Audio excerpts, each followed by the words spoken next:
오늘도 수요 예배 자리에 참여하신 모든 성도님들 환영하고 축복합니다. 예배하기 전에 사도신경으로 우리들의 신앙 고백을 하도록 하겠습니다. 전능하사 천지를 만드신 하나님 아버지를 내가 믿사오며 그 외아들 우리 주 예수 그리스도를 믿사오니 이는 성령으로 잉태하사 동정녀 마리아에게 나시고 본디오 빌라도에게 고난을 받으사 십자가에 못 박혀 죽으시고 장사한 지 사흘 만에 죽은 자 가운데서 다시 살아나시며 하늘에 오르사 전능하신 하나님 우편에 앉아 계시다가 저리로서 산자와 죽은 자를 심판하러 오시리라.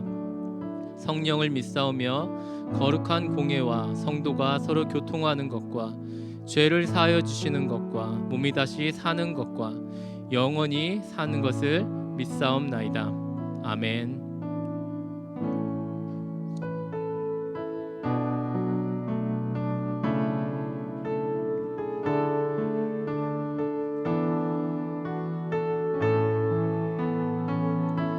모든 능력과 모든 권세 모든 것 위에 뛰어나신 주님 세상이 측량할 수 없는 지혜로 모든 만물 창조하셨네. 모든 나라와 모든 보좌 이 세상 모든 경이로움보다 이 세상 모든 값진 보물보다 더욱 귀하신 나의 주님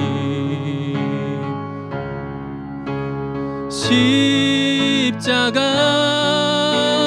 고통당하사 버림받고 외면당하셨네.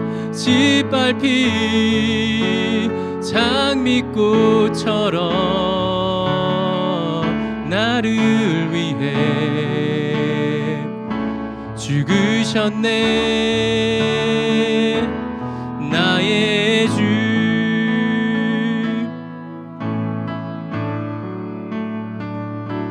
모든 능력과 모든 권세 모든 것 위에 뛰어나신 주님 세상이 측량할 수 없는 지혜로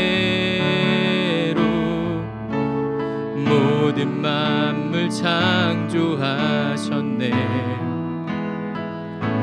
모든 나라와 모든 보좌 이 세상 모든 경이로움보다 이 세상 모든 값진 보물보다 더욱 귀하신 나의 주님 십자가 고통당하사 버림받고 외면당하셨네. 짓밟힌 장미꽃처럼 나를 위해 죽으셨네. 나의 주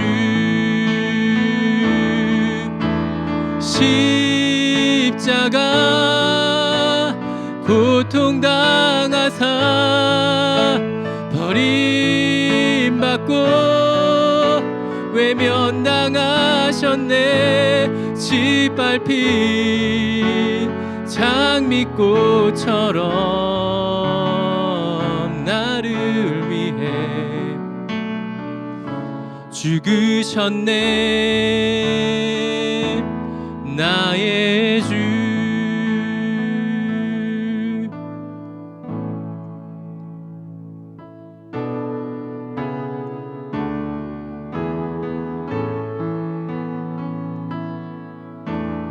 우리 죄 위에 죽으신 주 십자가 그 사랑 감사네. 날마다 주의 형상대로 변화되리라. 십자가 우리 새롭게 하리. 우리 죄 위에 죽으신 주 십자가 그 사랑 감사네. 날마다 주의 형상대로 변화되리라. 십자가 우리 새롭게 하리. 놀라운 사랑 찬양하리라. 우리를 위해 생명 주셨네. 놀라운 사랑 찬양하리라. 십자가의 그 능력, 십자가의 그 능력. 우리 죄 위에 죽으신 주 십자가 그 사랑 감사네. 날마다 주의 형상대로 변화되리라. 십자가 우리 새롭게 하리. 놀라운 사랑 찬양하리라. 우리를 위해 생명 주셨네. 놀라운 사랑 찬양하리라. 십자가의 그 능력, 십자가의 그 능력.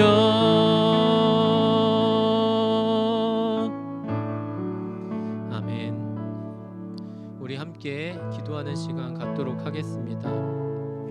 오늘 드려지는 예배가 오직 하나님께 영광이 될 수 있도록 해달라고 우리 간절한 마음으로 기도했으면 좋겠고요. 또 저희들이 오늘 설교 말씀을 통하여서 또 쌓아질 지식을 통하여서 더욱더 우리가 하나님의 영광을 위해 살 수 있도록 해달라고 우리 간절한 마음으로 기도했으면 좋겠습니다. 또 말씀 전하시는 목사님께 지혜를 또 능력을 더하여 달라고 기도하도록 하겠습니다. 함께 기도하겠습니다.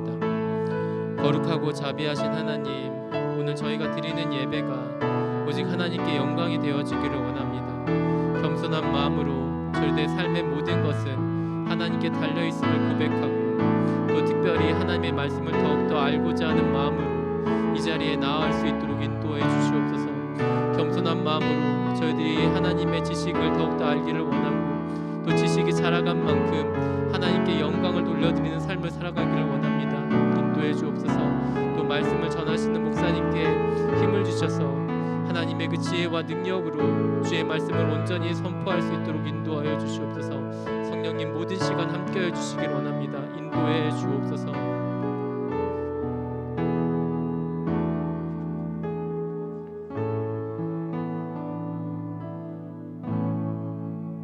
이 시간 하나님 말씀을 보도록 하겠습니다. 마태복음 1장 21절 말씀입니다. 제가 봉독하도록 하겠습니다. 아들을 낳으리니 이름을 예수라 하라. 이는 그가 자기 백성을 그들의 죄에서 구원할 자이심이라 하니라. 제11주일 하이델베르그 요리문답도 읽도록 하겠습니다. 제29문 왜 하나님의 아들이 구원자라는 뜻인 예수라고 불립니까? 왜냐하면 그분이 우리를 우리의 모든 죄에서 구원해 주시기 때문이며 또한 그분 외에는 다른 곳에서 구원을 찾거나 발견할 수 없기 때문입니다. 제30문 그렇다면 구원과 행복을 성자들에게서나 자기 자신들이나 혹은 다른 어떤 곳에서 찾는 사람들도 구원자 예수님을 믿는다 할 수 있습니까? 아닙니다. 비록 그들이 말로 예수님을 자랑할지라도 그들은 실제로 유일하신 구원자 예수님을 부정하는 것입니다. 왜냐하면 예수님이 완전한 구원자가 아니다고 하거나 혹은 참된 믿음으로 이 구원자를 받아들이는 자들이 그 구원자 예수 안에서 그들의 구원을 위하여 필요로 하는 모든 것을 발견해야만 한다는 이 두 가지 사실 중 한 가지는 틀림없는 진실이기 때문입니다. 아멘. 우리가 예배 때마다 고백하는 신앙 고백, 즉 사도신경은 우리가 반드시 믿어야 하는 조항들을 가르치고 있습니다. 만약 이 신앙 고백을 정확하게 이해하지 못하고 또 진실하게 믿는다는 사실을 고백하지 않는다면 그 사람의 믿음은 참된 믿음이라 할 수 없다는 것입니다. 이미 언급한 대로 사도신경은 크게 세 부분으로 구성되어 있다고 전해드렸습니다. 성부 하나님, 성자 하나님, 성령 하나님에 대하여 그분들이 누구이며 또한 무슨 일을 하셨는지를 제대로 아는 것이 참된 믿음의 기초입니다. 그러므로 신앙의 핵심은 성삼위 하나님을 바르게 아는 것에 기초하고 있습니다. 이것은 신앙이 어떤 사상이나 교리나 행동에 있지 않고 하나님과의 인격적 관계 속에서 다루어진다는 것을 반드시 기억하면서 우리가 이것을 고백하는 것입니다. 평생을 신앙생활 하면서도 하나님이 누구이신지 전혀 깨닫지 못하고 혼자 나름대로 열심히 신앙생활을 하는 것만큼 어리석은 일은 없는 것입니다. 그러므로 믿음의 성숙은 곧 하나님을 아는 지식의 성숙이고 그 아는 지식도 사상적으로가 아니라 그 하나님을 인격적으로 더 깊이 알아가는 것에서, 다른 말로 하면 말씀을 통해서 그걸 체험적으로 나아가는 것에서 우리의 신앙의 성숙이 있다는 것입니다. 그렇다면 성삼위 하나님은 어떤 분이시라고 말할 수 있겠습니까? 성부, 성자, 성령 하나님을 제대로 알려면 우리의 구원을 위해서 삼위 하나님이 각각 자신을 어떻게 드러내셨는지를 배움으로써 우리는 비로소 알 수가 있습니다. 그래서 다른 말로 삼위 하나님을 아는 것을 다른 말로 한다면 어떤 이야기가 되겠습니까? 각각의 삼위 하나님이 무슨 일을 하셨는지를 우리가 잘 깨달음으로써 우리는 그 하나님을 잘 안다라고 말할 수 있다는 것입니다.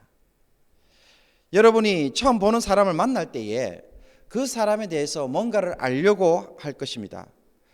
그러려면 제일 먼저 시작하는 말들은 무엇입니까? 처음 만났습니다. 얼굴을 보고 인사를 합니다. 그 다음에 던지는 질문은 무엇입니까? 이름이 혹시 어떻게 되세요? 그죠? 불러야 할 이름이 없으면 대상이 모호해집니다. 이름을 묻고 난 다음에 그 다음에 또 우리는 어떤 질문을 던집니까? 무엇을 하는 사람인지 이것저것을 질문하게 되어 있습니다. 직업은 무엇이고, 직장은 어디고, 학교는 어디를 나왔으며, 또 가족은 있는지, 이런 저런 질문을 하다 보면은 우리는 그때서야 비로소 그 사람이 대충 어떤 사람인지 알게 되는 것입니다. 그리고 대화를 하다 보면은 말하는 것과 행동하는 것에서 또 어떤 것을 판단하는 그 이야기들 속에서 저 사람은 대충 성품이 어떠할 것 같다, 그렇게 우리가 깨닫는 것입니다. 그러므로 누군가를 안다는 것은 기본적으로 무엇을 알므로써 안다고 말할 수 있겠습니까? 상대방이 누구인지 알기 위해서 우리가 질문하는 내용들을 이렇게 분석해 보면요, 우리는 그 사람의 이름과 하는 일, 성격을 파악하기 위해서 질문을 던진다는 것을 알 수가 있습니다. 학교 선생님이 학교에서 사고친 학생들의 길을 붙잡고 묻습니다. 너가 아버지 뭐 하시노? 경상도 사투리로 그렇게 질문을 합니다. 선생님이 왜 그 학생의 길을 붙잡고 너가 아버지 뭐 하시노라고 질문을 할까요? 학생의 아버지의 직업이 그냥 궁금해서 던진 질문은 아닐 것입니다. 아마 이 말 속에 이 의미가 더 강할 것입니다. 아버지가 도대체 어떤 분이시길래 너는 이렇게 사고를 치고 있느냐? 이것이 그 말 속에 담겨 있는 의미일 것입니다. 그러므로 하나님이 누구이신지 대해 알려고 한다면 우리는 기본적으로 무엇에 대해서 배워야 합니까? 하나님의 이름, 그리고 하나님의 성품, 그리고 하나님이 하시는 일을 배움으로써 이분은 이런 분이구나, 그렇게 깨닫는다는 것입니다. 지난 문답에서 성부 하나님에 대해서 다룬 것 역시도 어떤 내용이겠습니까? 전능하사 천지를 만드신 하나님 아버지를 내가 믿사오며, 그렇게 고백했잖아요. 여기서 성부 하나님을 우리는 뭐라고 부릅니까? 우리 아버지라고 불러요. 그죠? 그래서 아버지라는 이름을 부여합니다. 그리고 그분은 어떤 속성, 어떤 성품을 가지고 계십니까?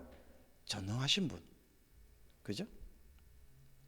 그래서 사실 교리는 이 전능도 있지만은 또 우리와 함께 공유하는 인격적 속성을 또 가지고 있다고 이야기해서 하나님의 속성에 대해서, 성품에 대해서 목록들이 아주 큽니다. 그래서 공유적 속성, 비공유적 속성도 있고 이러는데요. 우리 하이델베르크는 그렇게 깊이 들어가지 않고 그 웨스트민스터 신앙 고백서나 소유리 문답에서 조금 더 상세하게 다룹니다. 그리고 또 한 가지 이야기를 하고 있죠. 이분은 무엇을 하신 분이라고 소개하고 있습니까? 세상을 창조하신 분이라고 소개하고 있습니다. 여기에서 하이델베르크는 하나님의 창조도 언급하지만 또 한 가지 또 추가해서 설명한 것이 있었습니다. 그것은 하나님은 섭리하신다라고 설명을 했습니다. 그러므로 우리가 교리적으로 좀 더 체계를 잡는다고 한다면 성경에 나타난 하나님의 이름들, 즉 하나님을 만난 성도들은 하나님을 어떤 이름으로 불러서 그분이 누구인지를 드러냈는지 그 이름을 조사하면 하나님은 이런 분이셨구나 라고 깨달을 것이고, 또 하나님이 하시는 일들과 또 그 속에서 드러나는 모습 속에서 하나님은 이런 성품이고, 또 성도들이 고백하고 체험했던 하나님을 통해서 하나님이 어떤 속성을 가진 분이신지 우리가 그것을 통해서 배우게 될 것입니다. 그리고 마지막으로 성경에서 언급하는 하나님의 일이 무엇인지 우리가 찾아보게 되면은 교리는 이렇게 요약을 합니다. 하나님의 작정과 하나님의 창조와 하나님의 섭리가 하나님이 하시는 일로 정의되어 있습니다. 여기서 하나님의 작정이라는 것은 하나님의 계획하심을 의미하는 단어입니다. 그리고 이 계획 속에서 예정, 이러한 주제들도 다루고 있습니다. 그래서 하나님이 계획하신 것은 하나님이 어떻게 합니까? 실행하기 위해서 세상을 창조하셨고, 또 창조하신 세상은 하나님이 그대로 방치합니까? 내버려 둡니까? 아닙니다. 하나님은 그 역사 안에 또 들어오셔서 개입하시고 이끌어가고 계시고, 또 하나님의 뜻을 이룰 수 있도록 뜻 가운데서 주장하시기 때문에 우리를 그것을 두고 통치하신다 혹은 운영하신다라고 말을 하는 것입니다. 그래서 하나님은 세상을 만드실 뿐만 아니라 세상을 경영하시는 그러한 모습으로 우리에게 찾아오시는 분으로 이야기를 하는 것입니다. 그렇다면 오늘부터 시작되는 성자 하나님에 대해서도 어떻게 다루게 되어지겠습니까? 이와 같은 관점에서 다루어집니다. 하이델베르크 교리문답은 9주 동안 성자 하나님이 누구이신지 대해서 배우도록 정리해 놓고 있습니다. 그런데 성부 하나님에 대해서는 2주간 동안만 다루고 성령 하나님에 대해서는 5주 동안만 다루고 있습니다. 이것을 비교해 보면 성자 하나님에 대해서는 엄청 많이 다루고 있습니다. 왜 그럴까요? 이것은 하이델베르크 교리 문답이 잘못 만들어져서 그렇게 된 것이 아니라 사도신경 자체가 성자 하나님에 대해서 많은 것을 이야기하고 있기 때문입니다. 그리고 또 성자 하나님에 대해서 많이 설명할 수밖에 없는 이유가 있습니다.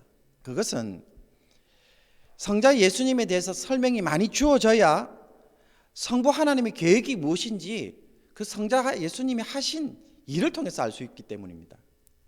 그리고 성령에 적용시키는 사역도 무엇이 없으면 설명이 안 됩니까? 예수님이 무슨 일을 하셨는지, 왜 하셨는지를 설명하지 못하면 성령이 적용하시는 그 사역을 설명하기 어렵기 때문에 성자 예수님에 대해서 다른 어떤 부분보다 더 많이 설명이 할애가 되어 있는 것입니다. 오늘 문답 내용이 다루는 것은 예수님에 대해서 다루는데요, 세 가지를 다루고 있습니다. 첫째는 성자 하나님의 이름이 예수라고 이야기를 하고, 그 예수라는 이름을 통해서 예수님이 어떤 일을 하시는지를 설명하고 있습니다. 그리고 난 다음에 이 예수님이 하시는 이 구원 사역이 유일하고 완벽한 구원 사역임을 설명하는 것으로 오늘 본문이 다루어지고 있습니다. 제일 먼저 예수라는 이름을 살펴보기를 원합니다. 성자 하나님은 제일 먼저 예수라는 이름으로 불리워집니다. 예수라는 이름의 의미는 이미 우리가 마태복음 1장 21절에서 읽은 것처럼 아들을 낳으리니 이름을 예수라 하라. 이는 그가 자기 백성을 그들의 죄에서 구원할 자이심이라 하니라. 예수라는 이름은 하나님이 친히 지어주신 이름입니다. 그리고 그 속에는 구원자라는 의미를 담고 있습니다. 원래 예수라는 말을 헬라어로 읽으면 예수스입니다. 이것이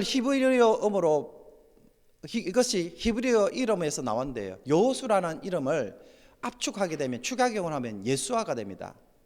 이 예수아를 헬라어로 읽으면 예수스가 되는 것입니다. 여호수아라는 말은 원래 그 의미를 보면 주님은 구원이시다는 뜻입니다. 그리고 이 말 속에는 호세아라는 구원을 뜻하는 단어입니다. 이 단어가 여러 가지 의미가 붙어서 앞에 또 접두어도 붙어서 그래서 여호수아가 된 것입니다. 그러니 이 예수님의 이름 속에 무엇이 들어있습니까? 호세아, 구원이라는 이 의미가 들어있는 것입니다. 구약에서 모세의 뒤를 이어 이스라엘 백성들을 가나안으로 인도한 여호수아도 똑같은 이름입니다. 실제로 예수님 당시에 예수라는 이름을 가진 사람들이 얼마나 많았을까요? 철수나 영희만큼 많았었습니다. 그래서 예수님 하면요, 길거리에서 부르면은 서너 사람이 돌아봤을 것입니다. 그래서 우리가 믿는 그 예수님도 사실은 너무 흔한 이름이다 보니까는 사람들이 조금 구별할 필요가 있었습니다. 그래서 예수님에 대해서 붙은 이름이 무엇입니까?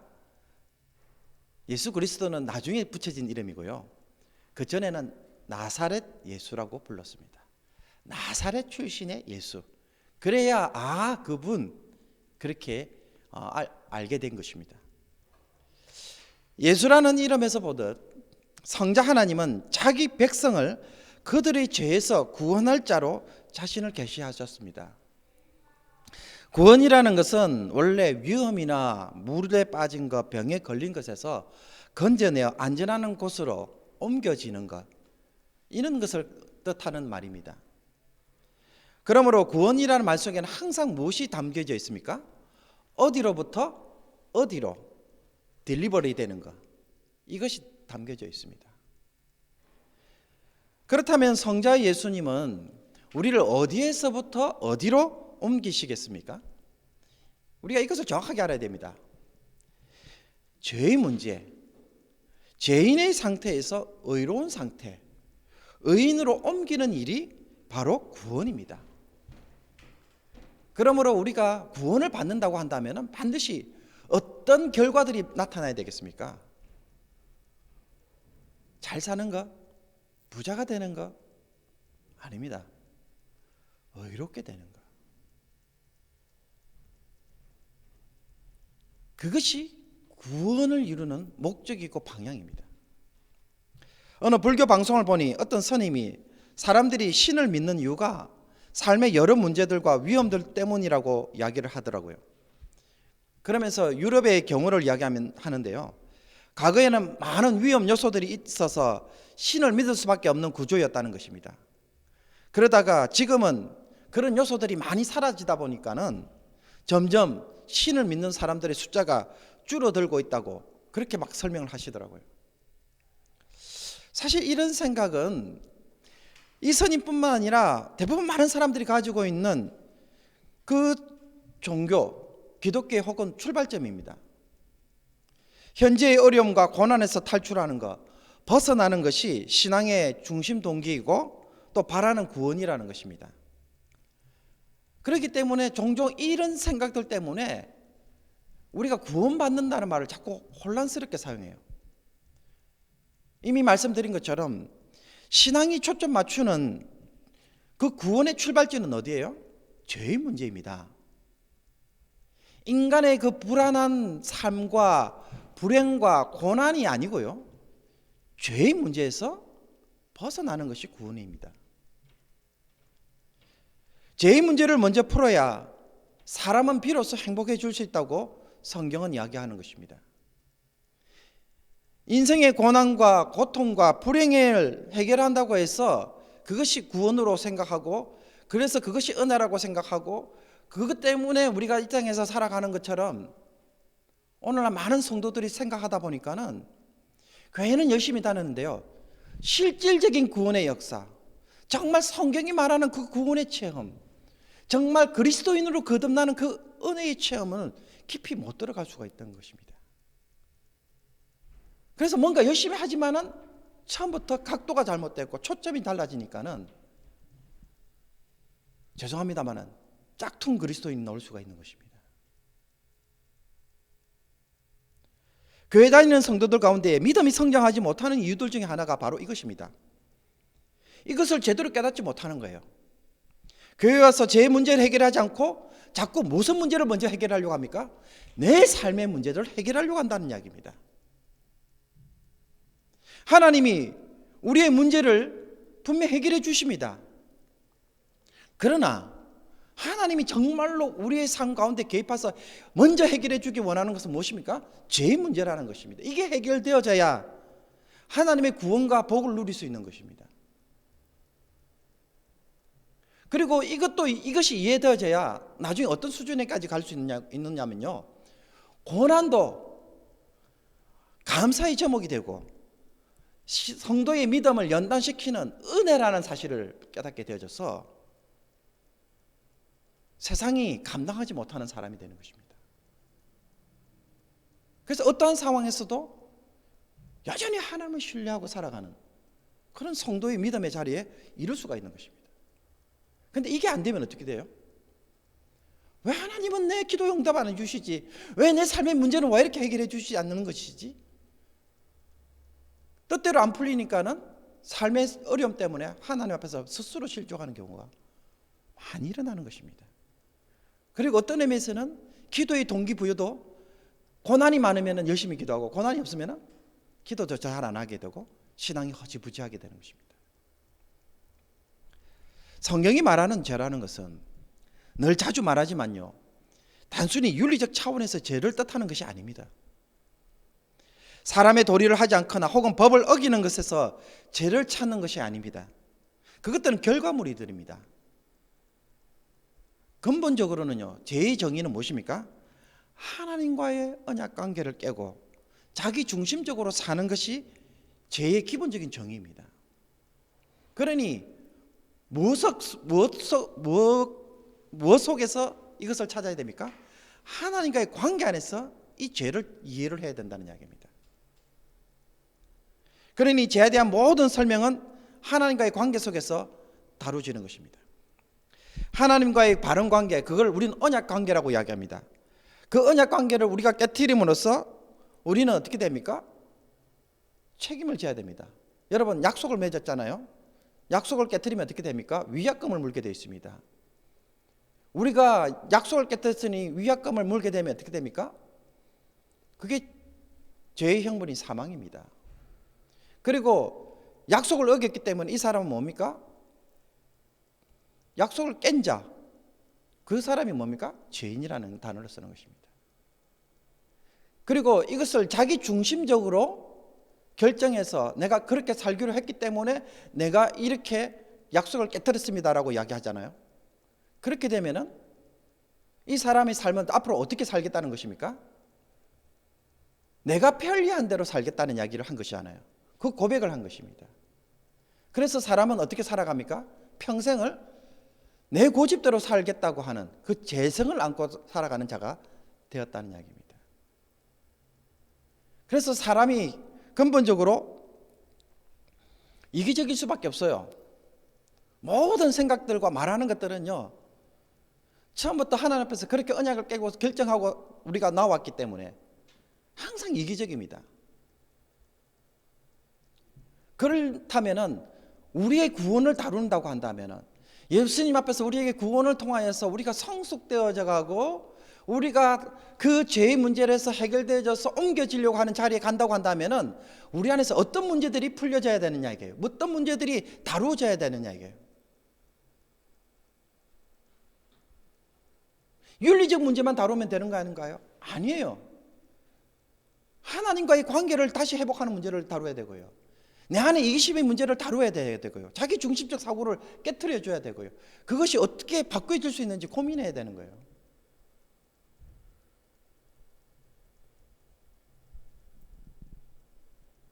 누군가가 죄를 짓고 교도소에 들어와서 사는데 그 교도소 안에서 누가 더 똑똑한가? 누가 더 어려운가? 누가 더 많이 소유했는가? 여러분, 이런 식으로 살고 있으면 어떻게 됩니까? 그 속에서 하나님, 내가 저 사람보다 좀 똑똑하게 해주세요.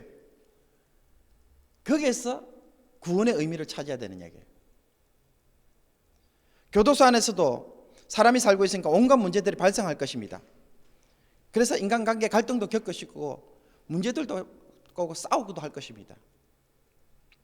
그렇다면 우리가 강구해야 할 구원은 무엇이 있냐 이게요. 오늘 안 싸우게 해주세요. 중요해요. 오늘 하나님, 내가 몸이 약해서 이번엔 누군가를 통해서 좀 기적적으로 좀 타이노돌 한 병을 좀 누가 갖다 주면 좋겠어요. 면허를 오는 사람이든 뭐든 그 속에서 그런 어떤 그 기적을 가지고 행복하게 하고, 물론 그것도 정말 은혜로운 일이죠. 그러나 정말 그 사람에게 있어야 할 구원은 무엇입니까? 감옥에서 나와야 되는 것입니다. 그죠? 이 문제가 해결돼야 되는 거예요. 죄의 감옥에서 나오는 이 문제를, 이게 뭔지를 이해하고 여기서 벗어날 수 있도록 예수님은 이 땅에 오신 것입니다. 이게 예수님이 하시고자 하는 구원입니다. 그렇다면 이런 죄의 문제를 여러분 누가 어떻게 해결할 수 있는지 다시 한번 생각해 봐야 됩니다. 여러분, 죄의 문제를 내가 할 수 있나요? 성경은 그걸 우리가 할 수 없다라고 이야기합니다. 이것은 마치 물에 빠져 죽어가는 사람이 내가 어떻게 해야 이 죽음의 상황에서 벗어날 수 있지 고민하고 노력해보라고 하는 말과 동일합니다.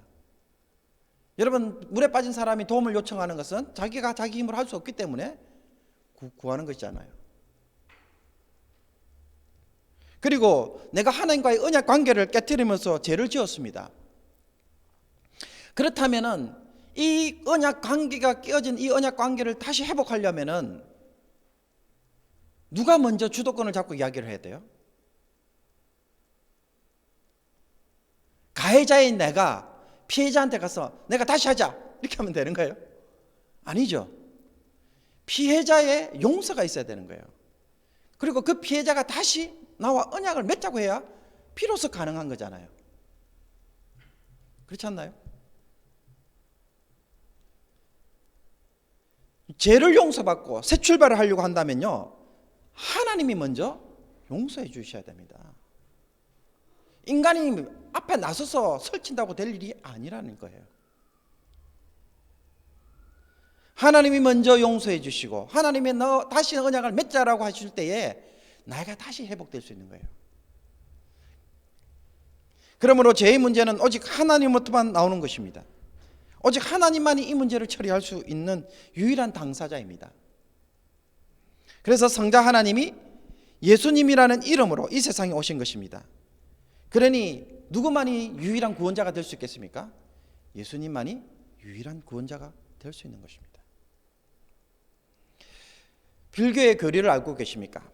불교의 교리를요, 압축하면은 네 가지 진리로 요약됩니다. 그 불교에서는 그걸 사성제라고 이야기합니다. 고성제, 집성제, 멸성제, 도성제. 근데 이 네 가지 내용을 풀어내면 이런 이야기가 됩니다. 인간의 모든 삶은 괴로움이다. 그런데 이 괴로움의 원인은 자기 욕심, 집착에 있다는 것입니다. 따라서 이 집착을 마음에서 끊어낼 수 있을 때에 인간은 모든 괴로움에서 벗어날 수가 있다는 것입니다. 그래서 이것에서 벗어나는 것을 해탈 혹은 열반이라고 합니다. 그래서 해탈이라는 말은 이제 떨어져 나오는 것을 의미하고, 열반이라는 것은 그 영어로만 블리스입니다. 지극히 큰 어떤 기쁨, 소위 말하면은 지복한 상태로 들어가는 것. 그래서 똑같은 이야기입니다. 그런데 이 해탈에 이르기 위해서 무엇을 해야 되느냐? 도성제가 8 정도를 행해야 된다. 8가지 올바른 도. 그것이 뭐냐면 바른 생각하는 거, 바른 말하는 거, 바른 행동하는 거, 바른 생활, 바른 정진, 바른 깨달음, 바른 집중을 해야 우리가 그 속에서 벗어날 수 있다라고 이야기를 하는 것입니다. 이 가운데에 바른 정진 혹은 선을 깊은 묵상을 통해서 이르는 방법을 추구하는 것이 뭡니까? 오늘날 말하는 그 선이에요. 선종. 그러나 불법 공부를 열심히 해서 도를 깨우치는 것으로 이야기하면은 교종, 한국의 천태종 같은 거예요. 그러나 오늘 많은 일본이나 한국에 있는 종교들, 젠이라고 하는 거, 선, 이건 다 뭡니까? 정진을 통해서 자기가 자기 부정의 그 과정들을 통해서 이 열반에 이르려고 노력하는 것이 선종입니다. 부처가 깨달은 이런 인생의 진리는 많은 면에서 기독교와 유사한 점도 있습니다. 그러나 문제의 원인이 나의 욕심에서 찾는 것은 많지만은, 그러나 죄의 출발점은 순전히 자기 자신에게만 찾았습니다. 여러분, 자기 자신에 있으면은 그러면 내가 문제가 있으니까 내가 문제 해결하면 되지. 그렇잖아요, 그죠? 그렇기 때문에 그 문제를 해결할 사람도 자기 자신이니까는 자기가 자기 마음을 다스리면 잘 된다는 거예요. 자기가 자기 안에서 욕심을 좀 끊어내면 되지 않겠나.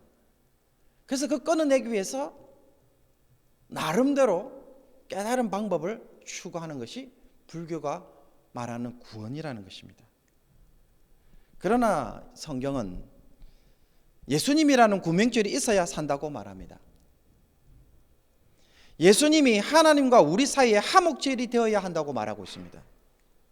또 하나님과 우리 사이에 바른 관계를 맺으려고 한다면 어떻게 됩니까?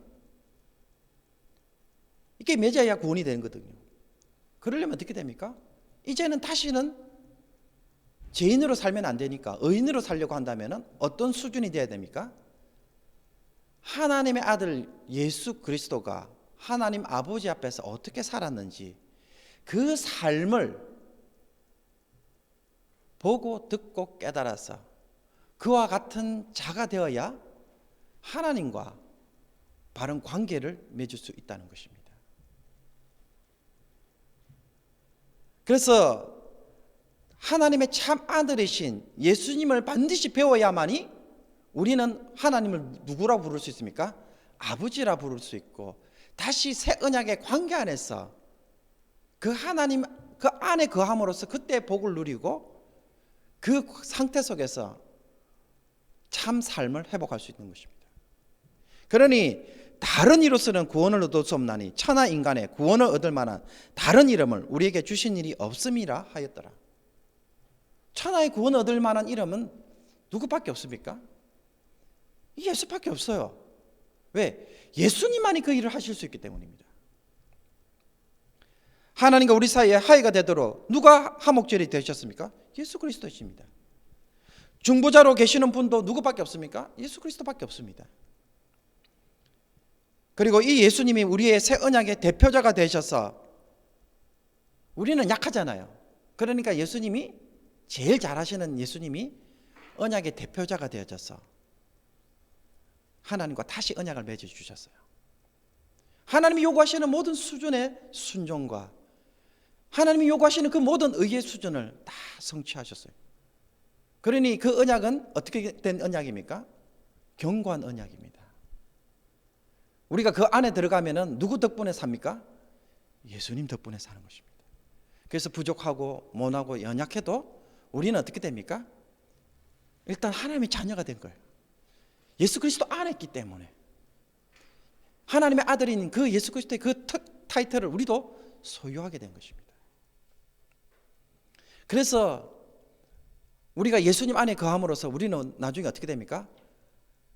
하나님의 아들이 예수님이 성자 하나님이 성부 하나님과 맺은 그 관계를 우리도 누리게 됩니까? 안 됩니까? 그분 안에 언약으로 묶여져 있으니까 그분 속에 우리가 거하니까는 우리도 그 영광의 지위를 누리게 되는 것입니다.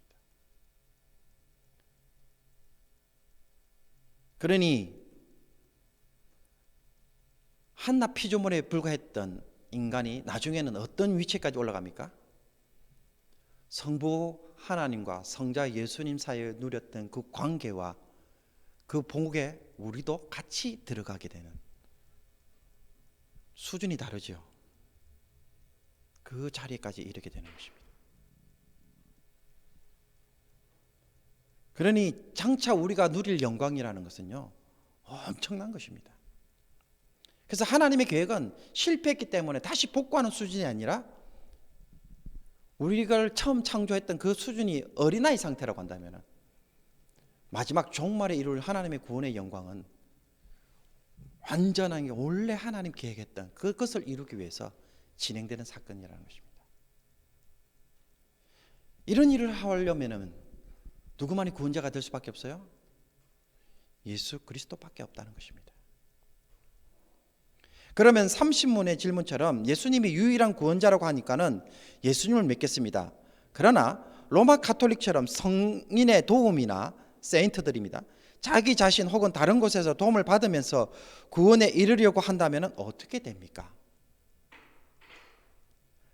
천주교에서는 하나님에 대한 신앙이 뛰어나서 자기 공로를 다른 사람에게 나눠줄 정도로 그 신앙의 덕을 쌓은 사람을 두고 성인이라고 부릅니다.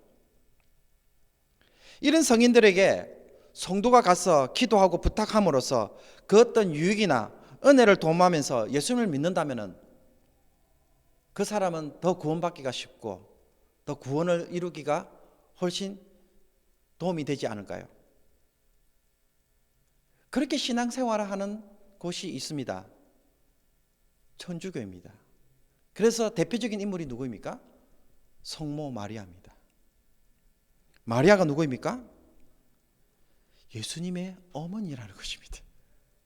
예수님의 어머니니까 그 예수님의 어머니에게 기도하면은 좀 더 나를 잘 봐주시고 좀 더 내가 더 구원의 삶을 더 잘 이루어갈 수 있고 또 그것을 통해 유익을 통해서 그 공로를 통해서 내가 구원받는 데 훨씬 수월하다는 것입니다. 그래서 이런 생각 때문에 성인의 이름으로 마리아의 이름으로 천주교에서는 기도하는 것입니다. 혹은 예수님을 믿지만은 금욕이나 고행을 통해서 선한 일을 많이 하고 자선을 많이 한다면은 이건 역시도 하나님이 조금 나를 더 잘 봐주시고 내 구원을 이루는 데 있어서 훨씬 수월하지 않을까? 혹 그런 생각 해보신 적이 있으십니까?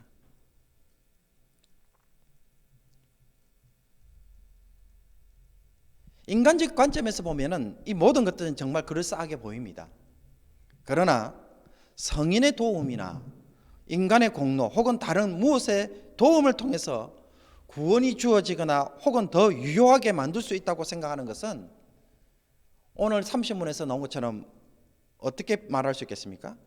예수님의 구원을 이야기하면서도 속으로는 구원의 유일성이나 혹은 완전함을 예수님의 구원의 충분함을 부정한다는 이야기입니다. 그래서 결론적으로 부정한다는 것이에요. 그래서 이런 자들에게는 두 가지밖에 없어요. 그들이 처음부터 그 잘못된 길을 걸어갔든지 아니면 정말 진실로 믿는다고 고백을 해야 되든지 그 둘 중에 하나라는 것입니다. 예수님이 다른 구원의 도리나 방법, 공로가 인정된다는 것은 예수님의 구원만으로는 뭔가 불충분하다는 것이에요. 그죠? 다른 수단이 있다. 그러면 이거는 조금 불충분한 거잖아요. 그죠? 초대교회가 복음을 전해 들을 때도 이런 유혹에 빠졌습니다. 유대인들이 예수를 믿고 신앙생활 열심히 하는데 유대인들도 전도자들이 있었어요. 그 전도자들이 돌아다니면서 그 유대교를 전파하는 사람들인데요.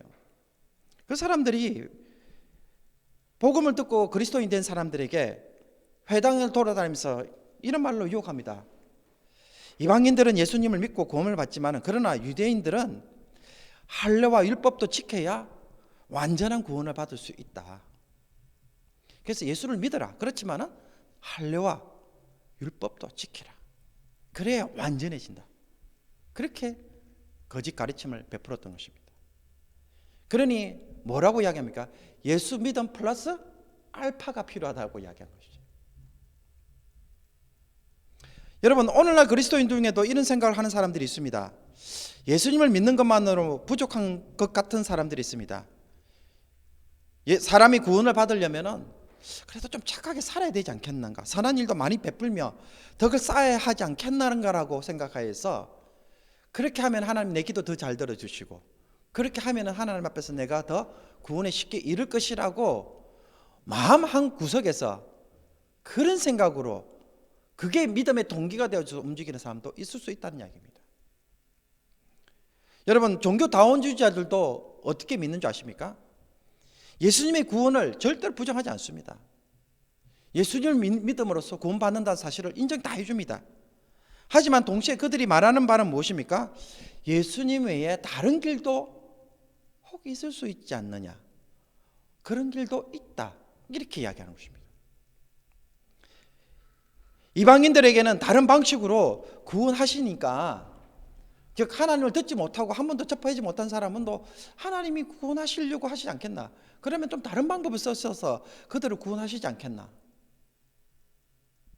그리고 모든 종교가 구원을 다루고 있기 때문에 다 착한 사람, 좋은 사람 만들려고 하는 거니까는 서로의 가르침을 공유함으로써, 그래서 서로가 많은 대화를 하다 보면은 좀 더 완벽한 구원을, 좀 더 만유적인 구원, 우주적인 구원을 이룰 수 있지 않겠냐, 이렇게 이야기해요.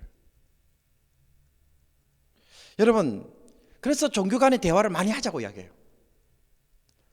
야, 이야기 들으면 참 마음이 넓어 보이고, 그죠? 참 멋있어 보입니다. 그러나 하나님은 예수님을 오직 유일한 구원자로 세우셨습니다. 그리고 이 말은 예수님만으로 충분히 구원을 받을 수 있다는 것을 의미합니다. 다른 그 무엇이 필요하지 않다는 이야기입니다. 그래서 예수라는 이름 위에 다른 그 어떤 구원의 이름을 우리에게 주신 바가 없다고 하는 사도 베드로의 메시지를 우리가 귀를 기울이고 확실하게 믿어야 하는 것입니다. 만약 이 예수 외에 다른 구원자 혹은 다른 구원의 길이 있다고 고백한다면 여러분, 그것은 하나님으로부터 온 것이 아니고 자기 자신이 스스로 구원자거나 혹은 다른 그 무엇을 구원자 하나님으로 간주하는 결과가 됩니다. 그렇죠? 앞서 말한 것처럼 구원은 누구에게부터 나옵니까? 하나님부터 나오잖아요.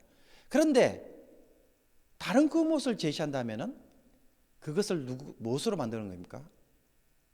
하나님으로 간주해야 됩니다. 그래서 우상 숭배라는 결론에 빠질 수밖에 없는 이유가 바로 여기에 있습니다.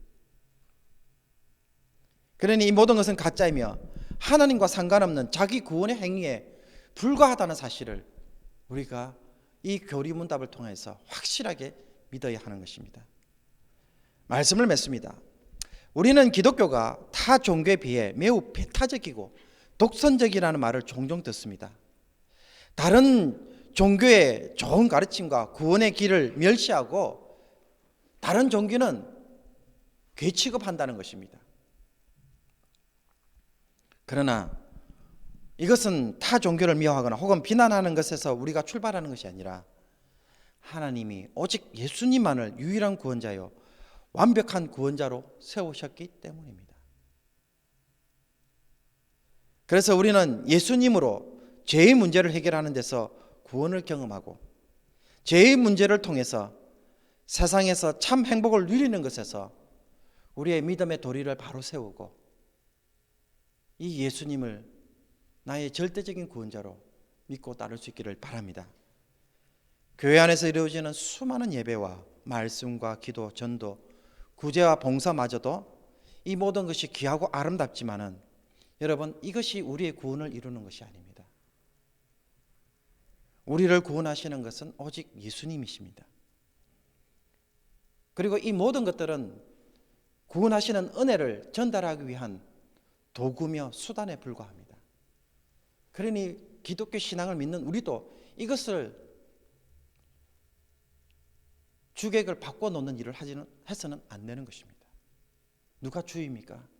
예수 그리스도입니다.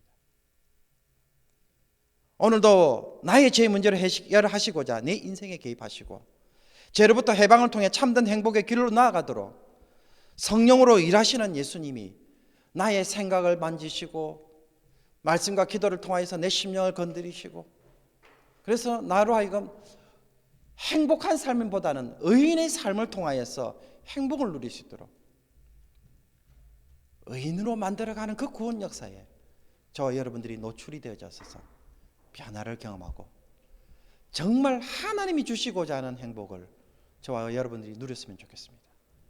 세상에서 형통함을 통해서 누리는 그 행복이 아니라 의인이 됨으로써 하나님이 주시는 그 형통함과 그 행복이 여러분이 것이 되어짐으로써 하나님 나라에서의 삶의 기쁨이 어떤 것인지 그 하나님 나라 안에서의 기쁨을 저 여러분들이 발견하는 자로 살아갈 수 있기를 주님의 이름으로 축복하고 기도합니다.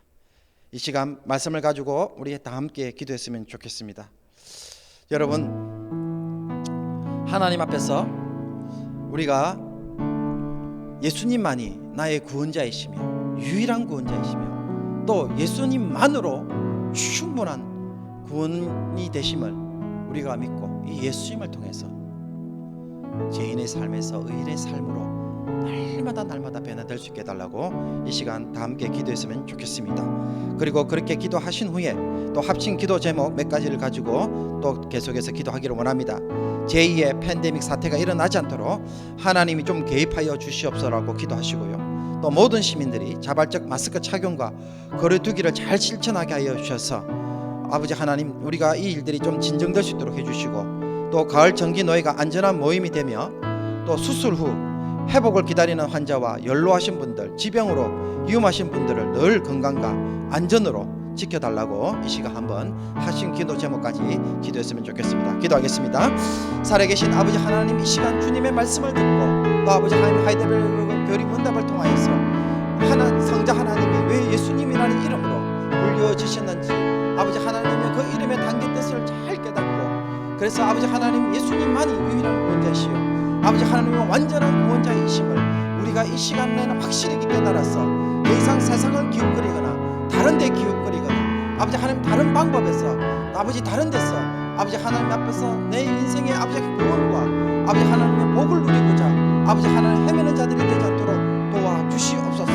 아버지 하나님 앞에서 참으로 인생의 아버지 하나님 참된 행복은 아버지 하나님 예수님이 통하여서 죄의 문제를 해결하는 데 있음을 우리가 다시 한번 결단하게 해주시고 그래서 아버지 하나님 오늘도 그 죄의 문제를 해결하기 위하여 내 속에서 말씀하시고 도전하시고 성령으로 우리를 깨닫게 하시고 또 예배를 가운데서 아버지 하나님 역사하시는 그 은혜를 누리게 하여 주시옵시고 이 은혜를 다른 그 어떤 은혜보다 간절히 사모하는 저희가 되게 하여 주옵소서. 그래서 우리가 하나님의 자녀로 그 삶을 영위할 때에 그래서 우리 하나님의 아버지로 채워주시고 우리 하나님 기도를 응답해 주시고 우리 하나님께서 건강도 주시고 우리 하나님께서 때로는 이것 때문에 고난도 주신다는 사실을 깨닫는 자들 되게 하여 주셔서 아버지 하나님 어떠한 형편과 어떠한 사정과 어떠한 인생의 여정 속에서도 우리 하나님 때문에 아버지 하나님 날마다 기쁨을 누리는 그런 아버지 하나님의 믿음의 사람들 되시도록 도와주시옵시고 이 말씀이 저들 가운데 잘 박히게 해주셔서 아버지 하나님 오늘부터 더 예수님을 잘 믿는 도와주옵소서. 우리가 합심하여 기도 제목을 가지고 기도합니다. 아버지 하나님 앞에서 참으로 확진자 수가 점점 증가되고 있습니다. 간절히 바로 제2의 팬데믹이 일어나지 않도록 도와주시옵시고, 그래서 아버지 하나님의 일들이 일어나지 않도록 모든 시민들이 자발적으로 마스크 착용하고 거리 두기를 잘 실천함으로써 아버지 하나님 앞에서 속히 진정되는 은혜 허락하여 주시옵시고, 우리도 아버지 하나님 예배에 모여서 예배드릴 수 있도록 아버지 하나님 그 은혜를 아버지 한번 주어지기를 간절히 소원합니다. 아버지 하나님 참으로 또 가을 정기 노예가 있는데 아버지 하나님 우리 목사님들 모여서 안전하게 아버지 하나님 회의를 잘 마칠 수 있도록 도와주시고, 교회를 위하여 기도하고 교회를 위하여 사무들을 나눌 때마다 아버지 하나님께서 교회가 더 어려운 중에 왕성해지는 은혜의 축복을 허락하여 주시옵소서. 스스로 회복을 기다리는 성도들이 있습니다. 아버지 하나님 기억하여 주시옵시고, 아버지 하나님 심근경색으로 아버지 하나님 참으로 코로나를 겪었지만 하나님께서는 빨리 조치하여 주셔서 아버지 수술이 잘 되게 하심을 감사합니다. 속히 회복될 수 있도록 도와주시옵시고, 연로하신 분들과 또 지병으로 위험하신 분들을 늘 하나님께서 보호하여 주셔서 아버지 하나님 감염 없이 다시 한번 아버지 교회당에서 만나서 뜨겁게 예배드릴 수 있는 그날 허락하여 주시고, 아버지 하나님 앞에서 우리 성도들 한 사람도 아버지 하나님 어려움을 겪지 않도록 늘 하나님께서 매 주간마다 하나님 기도 가운데 지켜주시고 은총을 베풀어 주시옵소서. 또 아버지 하나님 우리 가운데 교만하지 않도록 도와주시고, 아버지 하나님 앞에서 우리의 몸과 행동을 더욱더 조심하며 기도 가운데 나가는 귀한 백성들 되시도록 도와주시옵소서. 하나님 아버지 감사합니다. 오늘도 하이델베르그 교리 문답을 통하여서 참으로 성자 하나님이 왜 예수라는 이름으로 불려주시며, 그래서 아버지 유일한 구원자요 완벽한 구원자이심을 우리가 다시 한번 깊이 깨닫게 하여 주셔서 아버지 하나님 이 예수 그리스도를 날마다 체험하며 이 은혜를 누리는 저희들 되게 하여 주옵소서. 우리를 죄의 문제로부터 구원하여 주시옵소서. 의인의 삶으로 나아가게 하여 주시옵소서. 아버지 하나님 그래서 참으로 하나님과의 바른 관계 속에서 예수 그리스도가 누렸던 그 하나님의 아들의 영광의 지위를 저희들도 누리게 해주시고, 하나님을 아버지로 모시는 삶이 어떤 것인지 인생의 여정 가운데 깊이 체험하게 해주셔서 예수님을 믿는 것이 얼마나 귀한 것인지 만민들에게 전가할 수 있고 자랑할 수 있는 저희들 될 수 있도록 도와주시옵소서. 예수 믿는 즐거움들이 주의 백성들 가운데 회복되게 하시고, 이 은혜가 저들의 마음 가운데 날마다 감사되어져서 모일 때마다 예수님을 자랑할 수밖에 없고, 오늘도 나의 구원을 이루어 가셔서 나의 이런 모습이 변화되어졌습니다. 성령께서 나에게 이렇게 변화되도록 요구하셨습니다. 우리 가운데 열하시는 그 하나님의 은혜를 나눌 수 있는 귀한 성도들 다 되게 하여 주시옵소서. 합심하여 기도한 제목들을 하나님께 기억하여 주시고, 모든 시민들이 모든 성도들이 마스크를 잘 착용하고 사회적 거리를 잘 두게 하여 주셔서 아버지 하나님 제2의 팬데믹 사태가 일어나지 않도록 도와주시며, 아버지 하나님이여 연로한 자들과 또 아버지 하나님이여 지병을 가진 자들이 감염되지 않도록 보호하여 주시고, 또 스스로 회복을 기다리는 자들에게 하나님께서 속히 병상이 일어나시도록 아버지 하나님 은혜를 다하여 주셔서 강건함으로 살아갈 수 있도록 도와주옵소서. 아버지 하나님 그래서 우리도 속히 다시 한번 얼굴과 얼굴을 맞대며 아버지 하나님이여 형제 자매로서 한 가족을 이루고 예배드릴 수 있는 감격스러운 예배를 다시 한번 허락해 주시고, 그날을 사모하면서 이 고난의 때를 기도로 버티고 기도로 강구하며 기도의 응답의 역사를 체험하는 귀한 성도들 되게 하여 주시옵소서. 에드먼턴에 있을 가을 정기 노예도 하나님께서 은혜 중에 붙잡아 주시고, 교회를 위하여 모든 사무들을 다룰 때에 하나님께서 은총 가운데 붙잡아 주시옵소서. 이 모든 것 우리 주 예수 그리스도의 이름으로 기도합니다. 아멘. 다 함께 주기도문으로 수요 예배를 마치도록 하겠습니다. 하늘에 계신 우리 아버지여, 이름이 거룩히 여김을 받으시오며 나라의 마옵시며 뜻이 하늘에서 이룬같이 땅에서도 이루어지이다. 오늘날 우리에게 일용할 양식을 주옵시고, 우리가 우리에게 죄 지은 자를 사하여 준 것 같이 우리의 죄를 사하여 주옵시고, 우리를 시험에 들게 하지 마옵시고 다만 악에서 구하옵소서. 대개 나라와 건세와 영광이 아버지께 영원히 있사옵나이다. 아멘.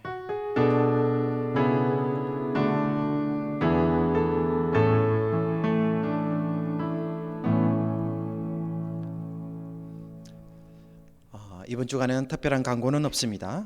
이미 합심 기도회에서 기도한 것처럼 우리 노회 모임이 안전한 가운데에 진행될 수 있도록 기도해 주시고요. 저도 월요일 새벽에 출발하는데요. 가는데 한 12시간이 걸립니다. 오고 가는 교통편 또 안전하게 될 수 있도록 여러분 특별한 기도를 좀 부탁드립니다.